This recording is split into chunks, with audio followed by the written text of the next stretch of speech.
Kesi ya kwanza ya uhaini nchini Tanzania ilianza rasmi Juni mwaka 1970 katika Mahakama Kuu jijini Dar es Salaam ikiwa chini ya ulinzi mkali wa polisi.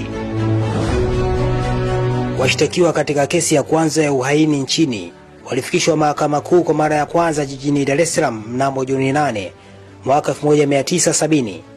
Wote walikana mashtaka ya kula njama ya kupindua serikali na kupanga kumuua Rais Mwalimu Julius Kambarage Nyerere.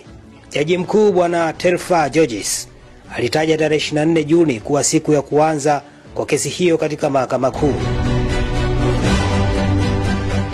Washtakiwa katika kesi hiyo walikuwa Gray Likungu Mataka, John Dastan Lifa Chipaka, Bibi Titi Mohamed, mwanaharakati mashuhuri na mmoja wa waasisi watano, waziri wa zamani Michael Kamaliza, Elia Dastan Lifa Chipaka, William Makori Chacha na Alfred Philip Milinga.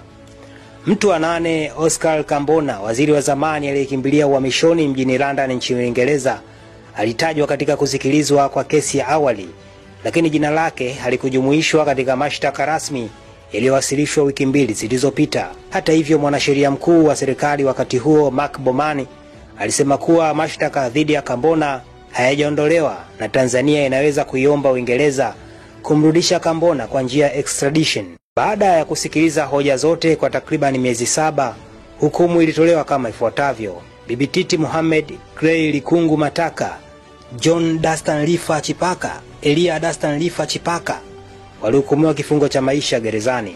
Michael Kamaliza na William Makori Chacha walihukumiwa kifungo cha miaka 10 kila mmoja, wakati Alfred Milinga aliachiwa huru baada ya kufutiwa mashtaka yote, japo walikuwa kizuizini kwa miezi 16 chini ya sheria ya kizuizini wakati upelelezi ukiendelea. Mnamo mwaka 1972, miaka 2 tu baada ya hukumu, Mwalimu Nyerere alitoa msamaha na kumwachia huru Bibi Titi Mohamed. Haya ni makinikia ya habari. Mimi ni Bakari Majeshi.